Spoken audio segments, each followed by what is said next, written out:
Hello అండి. అందరికీ నమస్తే. Welcome back to our channel. ఈరోజు మన రెసిపీ పండు మిరపకాయ టమాటా పచ్చడిని ఇన్‌స్టాంట్‌గా ఎలా ప్రిపేర్ చేసుకోవాలో ఈ వీడియోలో చూసేసేయండి. ఇలా గనక చేసి పెట్టుకున్నామంటే మనకి టిఫిన్స్‌లోకి చట్నీ చేసే టైం లేనప్పుడు ఇది ఇన్‌స్టాంట్‌గా వేసుకోవచ్చు. అలాగే వేడివేడిగా రైస్‌లోకైనా వేసుకొని తినొచ్చు. ఇలా చేసుకొని స్టోర్ చేసి పెట్టుకున్నామంటే ఎప్పుడు కావాలంటే అప్పుడు వేసుకొని తినొచ్చనమాట. ఇప్పుడు ఒక మిక్సీ జార్‌లో మనం తీసి పెట్టుకున్న పండు మిరపకాయ పచ్చడిని వేసుకోవాలి. నేను చిన్న మిక్సీ జార్‌లోనే వేసుకుంటున్నాను. ఎందుకంటే చిన్న మిక్సీ జార్ అయితే మనకి త్వరగా అలాగే మెత్తగా మెదిగిపోతుంది కదా! ఇప్పుడు ఈ పావు కేజీ టమాటాలు తీసుకొని శుభ్రంగా కడిగేసుకొని తడి లేకుండా తుడుచుకొని ఈ పండు మిరపకాయ పచ్చడిలో వేసుకొని మెత్తగా గ్రైండ్ చేసుకోవాలి. నేను సగం మాత్రమే వేశాను. నాకు ఈ క్వాంటిటీకి ఎక్కువైపోయినాయి. ఇప్పుడు ఇది కొంచెం మెత్తగా గ్రైండ్ చేసుకోవాలి. ఈ గ్రైండ్ చేసుకున్న దానిలోనే మిగతా ముక్కలు కూడా వేసేసుకొని ఫైనల్‌గా చాలా మెత్తగా గ్రైండ్ చేసుకోవాలి. పచ్చడిలోకి వాటర్ కానీ, ఉప్పు కానీ ఏది యాడ్ చేసుకోకూడదు. ఓన్లీ టమాటాల్లో ఉన్న నీరే సరిపోతుంది. మనం ఆల్రెడీ పచ్చడి పెట్టినప్పుడు ఉప్పు, అలాగే చింతపండు ఇవన్నీ వేసుకున్నాం కనుక, ఇప్పుడు ఈ పచ్చడిలో కేవలం టమాటాలు మాత్రమే వేసి గ్రైండ్ చేసుకోవాలి. ఇప్పుడు పచ్చడికి తగ్గట్టుగా 100 గ్రాముల ఆయిల్‌ని బాగా వేడి చేసుకున్న తర్వాత ఎండుమిర్చి, చిన్నుల్లిపాయలు, పచ్చిశనగపప్పు, మినపగుళ్ళు, ఆవాలు, జీలకర్ర ఇవన్నీ వేసుకోవాలి. మీ దగ్గర కరివేపాకున్నా కూడా వేసుకోండి.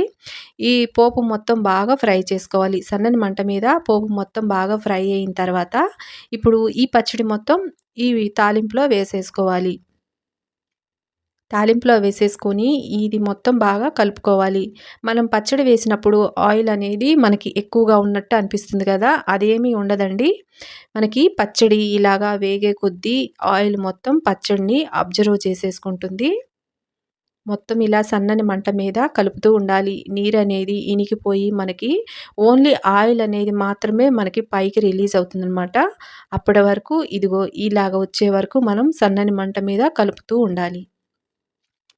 చూసారా? ఇప్పుడు ఆయిల్ మొత్తం ఇనికిపోయింది. పచ్చడనేది ఇలా ప్రిపేర్ అయిపోతుంది. ఇలా చేసుకుంటేనే మనకి పచ్చడనేది చాలా కాలం వరకు నిల్వ ఉంటుందనమాట.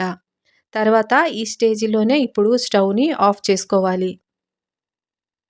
పచ్చడి మొత్తం ఇలా కలిపేసుకొని ఇప్పుడు స్టవ్‌ని ఆఫ్ చేసి పెట్టేసుకొని పచ్చడి మొత్తం బాగా పూర్తిగా చల్లారనివ్వాలి. చూడండి ఇక్కడ చల్లారిన తర్వాత చూపిస్తున్నాను. బాగా చల్లారిపోయింది. ఆయిల్ కూడా సరిపోయింది. ఇది మొత్తం ఇప్పుడంతా బాగా ఒకసారి కలిపేసుకొని ఏదైనా ప్లాస్టిక్ డబ్బాల్లో కానీ, లేదా గాజు సీసాల్లో కానీ, జాడీల్లో కానీ తీసుకొని స్టోర్ చేసి పెట్టుకోండి. మనకి ఇన్‌స్టాంట్‌గా టిఫిన్స్‌లోకి, అన్నంలోకి మనం చట్నీ చేయనప్పుడు టిఫిన్‌లోకి గబక్కన ఇది ఇలా వేసేసుకొని తీసుకోవచ్చనమాట. చాలా సింపుల్‌గా, చాలా టేస్టీగా ఉంటుంది. ఇలాగా ట్రై చేయండి. అచ్చం మనం అలాగే పండు మిరపకాయ పచ్చడి వేసుకునే కన్నా ఇలా టమాటాలు వేసుకొని తాలింపు పెట్టుకొని తీసుకున్నామంటే సూపర్‌గా ఉంటుంది. మరి వీడియో నచ్చితే లైక్ చేయండి, షేర్ చేయండి, సబ్స్క్రైబ్ చేసుకోండి. అలాగే పక్కనున్న బెల్ ఐకాన్‌ని క్లిక్ చేయండి. Thanks for watching.